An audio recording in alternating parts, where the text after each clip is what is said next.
Selamat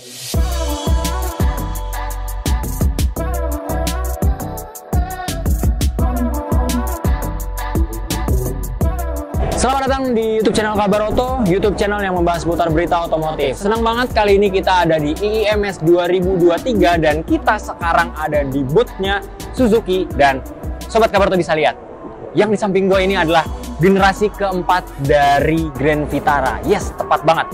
Ini merupakan Suzuki Grand Vitara dengan Smart Vehicle Hybrid System yang ditanamkan di Suzuki Grand Vitara. Mau tahu keseruannya seperti apa dan mau tahu seperti apa fitur-fitur terbaik yang disematkan di Suzuki Grand Vitara generasi keempat ini, simak terus penjelasannya di YouTube channel Kabar Oto.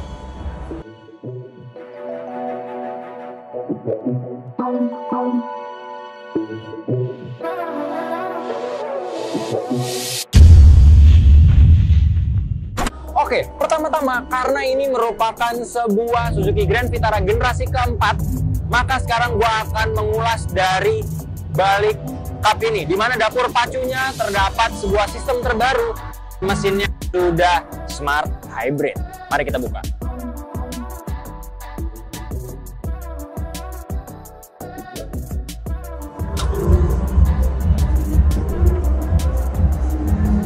Ini dia Sobat Kabar Oto, ini merupakan ruang mesin dari Suzuki Grand Vitara generasi keempat, di mana mesinnya sendiri menggunakan mesin K15C SHVS atau Smart Hybrid Vehicle by Suzuki Dual Jet berkapasitas 1462 cc. Yang pastinya sudah disematkan sistem Smart Hybrid dari Suzuki. Dan bisa kita lihat penempatannya kurang lebih hampir sama seperti kita pernah mereview New R3 Hybrid, karena sistem hybridnya pun kurang lebih hampir sama dengan R3 Hybrid, dan kini disematkan pada SUV legendaris garapan Suzuki, yaitu Suzuki Grand Vitara. Oke, selanjutnya setelah kita membahas mesin nggak tanggung-tanggung, kita juga sering banget membahas bahwasannya sebuah SUV itu kita harus melihat dari sektor ground clearance ataupun kaki-kaki. Maka setelah gue menutup kap mesin, kita akan langsung geser ke area kaki-kaki. Ini dia Sobat Kabar Oto, di hadapan gua sudah terdapat pelek dari Suzuki Grand Vitara. Oh ya, ngomong-ngomong soal pelek, tim Kabar Oto sudah menelusuri bahwasannya terdapat perbedaan, dikarenakan gua akan mention di Suzuki Grand Vitara ini terdapat dua tipe, yaitu tipe GL dan tipe GX. Untuk tipe tertingginya, modelnya seperti ini, dengan pelek multipalang bahan alloy dan finishingnya two-tone, clear silver dan juga clear hitam, dengan ban profilnya 215/60 ring 17. Tapi nggak cuma soal ban aja, untuk suspensi sudah cukup mumpuni dikarenakan seperti standar SUV pada umumnya di Indonesia, yaitu suspensinya adalah McPherson Stroud dan coil spring. Lanjut, kita akan membahas mengenai ground clearance dan juga wheelbase-nya. Nah, untuk ground clearance-nya sendiri Sobat Kabar Oto, Suzuki Grand Vitara memiliki ground clearance yang cukup mumpuni, yaitu 210 mm. Nggak tanggung-tanggung, selain ground clearance-nya yang mantap, ternyata wheelbase-nya sendiri pun cukup menarik, yaitu 2600 mm. Nggak sah rasanya kalau misalnya kita cuma ngebahas ground clearance-nya, karena sebuah SUV itu bisa dibilang sebuah SUV, apalagi Suzuki menyebut Grand Vitara generasi keempat ini sebagai sebuah city cruiser, dimana untuk menjelajah dalam kota maupun luar kota, pasti Suzuki Grand generasi keempat ini harus memiliki kapasitas bagasi yang mumpuni. Dan sekarang kita akan cek. Tuh.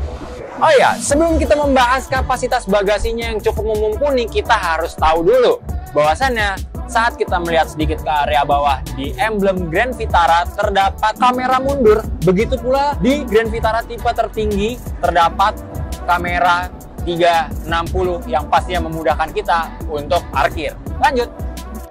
Suzuki Grand Vitara memiliki kapasitas bagasi sebesar 343 liter. Melihat angka tersebut, maka dapat ditaksir bagasi bisa menampung 2 koper besar atau 4 ransel berukuran sedang. Ini dia yang ditunggu-tunggu, area kabin, maupun kita akan melakukan impresi dari kabin Suzuki Grand Vitara generasi terbaru atau bisa kita bilang generasi keempat. Sobat Kabar Oto, satu hal yang Sobat Kabar Oto tidak perlu resah, di mana ketika Sobat Kabar Oto ingin meminang Grand Vitara generasi keempat atau generasi terbaru ini, tipe GX maupun GL sama-sama dibekali pedal shift. Nice banget kan? Untuk setir sebenarnya kalau bisa gue cermati ini kurang lebih hampir sama seperti pada R3 Hybrid. Cuma coba kita perhatikan, yang ada di atas dari dashboard sudah disematkan head-up display. Nice banget untuk sebuah SUV terbaru dengan range harga 400 jutaan, ternyata sudah dilengkapi dengan fitur head-up display.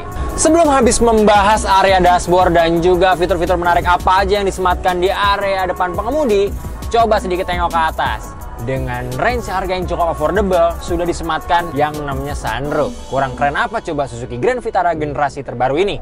Selanjutnya, kita tengok ke area depan. Monitor infotainment layar sentuh sudah sangat mumpuni dan juga sudah disematkan di Grand Vitara. Ditambah lagi ada wireless charging. Gak perlu repot-repot lagi nyari-nyari colokan walaupun ditambahkan port USB dan juga slot charger 12 volt 120 watt. Jadi kalau misalkan mau ngecas pakai kabel bisa. Kalau yang sudah support wireless charging tinggal letakkan, sudah otomatis tidak perlu tekan-tekan lagi. Sedikit mundur, transmisinya AGS automatic gear shift 6 percepatan yang dipadu dengan ini dia, pedal shift. Sekarang kita akan membahas mengenai dari sektor kenyamanan atau posisi mengemudi. Untuk jok semi bucket cukup nyaman, untuk postur gua 180 up sedikit, ditambah untuk pengaturan jok masih model tuas dan masih model tuas juga. Untuk setir bisa kita lihat tilt dan teleskopik juga sudah tersedia di sini.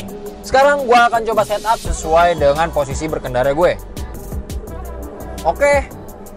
Untuk headroom sendiri masih ada sekitar 1 kepal tangan, baik tidur maupun berdiri, 1 kepalan tangan, dan juga untuk legroomnya masih cukup terpantau baik. Yang terakhir, gue akan membahas tampilan dari speedometernya. Untuk speedometer masih menggunakan jarum dan odometer juga menggunakan jarum. Tetapi di tengahnya sudah diapit layar MID yang sudah full digital. Hampir sama banget kayak R3 Hybrid. Nice. Nah, ini dia Sobat Kabaroto, kesempatan yang langka karena mobilnya lagi rame banget dan juga banyak dilihat orang saking menariknya Suzuki Grand Vitara generasi keempat. Sampai-sampai gua harus menyempatkan waktu untuk menyalip orang supaya bisa ngerasain row kedua ataupun area penumpang belakang. Sekarang kita bahas dulu dari area legroomnya. Melihat tadi ini settingan gua terakhir, dan untuk legroom masih terdapat sisa yang cukup, space-nya cukup baik ya. Dan headroom lagi-lagi, untuk headroom gue merasa bahwasannya ini lebih dari 1 kepalan tangan sedikit dibandingkan yang depan.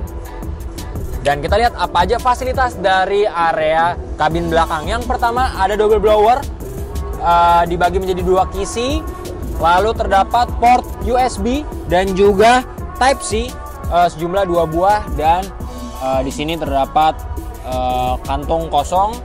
Sisanya ruang-ruang penyimpanan. Di sini ada bottle holder, dan sama di sana juga bottle holder. Dan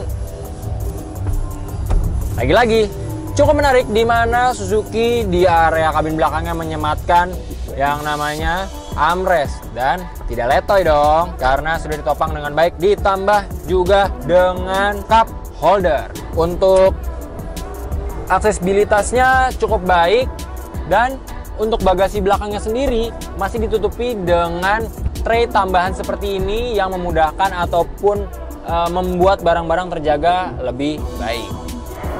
Gimana Sobat Kabaroto? Dengan taksiran harga yang cukup affordable, dan mungkin Sobat Kabaroto juga bisa menebak nih kira-kira range harganya berapa, karena Suzuki sendiri belum merilis harga resmi dari Suzuki Grand Vitara generasi keempat. Tapi yang jelas, dengan taksiran harga 400-500 jutaan, sudah terdapat banyak fitur menarik seperti head-up display, kamera 360, kamera mundur, dan juga sunroof yang pastinya membuat mobil ini terkesan gahar tapi tetap terlihat elegan. Ditambah yang nggak bisa main-main,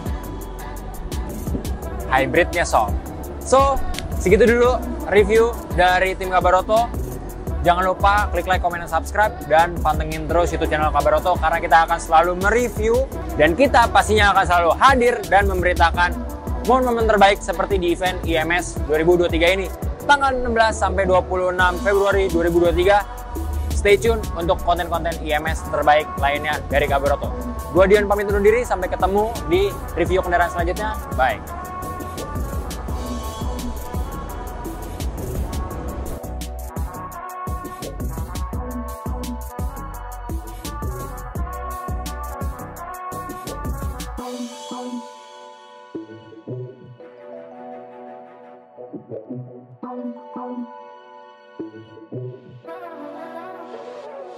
Thank you.